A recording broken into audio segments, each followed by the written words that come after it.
à la mi-juillet. C'est un casse-tête pour bien des parents d'adolescents en cette rentrée. Comment limiter et encadrer l'usage du smartphone? Un décret attendu ces prochains jours devrait nous aider dans cette tâche ardue. Il va rendre obligatoire l'installation d'un nouveau système de contrôle parental sur tous les téléphones et les tablettes. Explication: David Arnold, Ophélie Boussadoun et Jessica Martinez. Quand ses enfants ont eu 12 et 14 ans, Pierre a installé sur leur téléphone et le sien une application de contrôle parental. Je sais plus si t'es bloqué ou pas du coup. Démonstration avec une limite de temps pour l'accès de son fils à Internet. J'ai déverrouillé et si j'appuie sur verrouiller là. Et là hop, il est temps de faire une pause et je peux rien faire. Quand ils font pas de téléphone, ils font plein de choses qu'ils feront pas forcément. Pendant les vacances, je leur ai imposé à eux et mon filleul de 15 ans 3 jours sans téléphone. On se l'est appliqué aussi. Résultat, mon filleul a fait une super bande dessinée.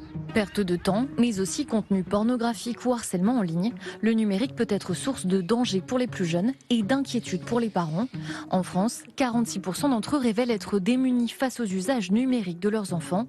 Alors ce député a déposé un projet de loi en début d'année pour faire du contrôle parental une application par défaut sur les smartphones et tablettes. Lorsque vous allez allumer votre appareil pour la première fois, par exemple votre smartphone, on va vous demander systématiquement si vous voulez ou pas activer un contrôle parental. Ça doit toucher un nombre plus important de parents. Ces derniers pourront contrôler la durée de connexion et les pages consultables ou non être réglées en fonction de l'âge de l'enfant.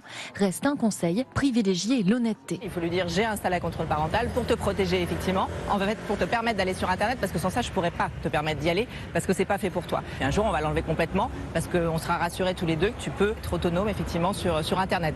Une petite révolution pour une haute protection qui devrait être mise en place fin 2023. En Russie, c'est presque dans l'anonymat que se sont déroulées les obsèques de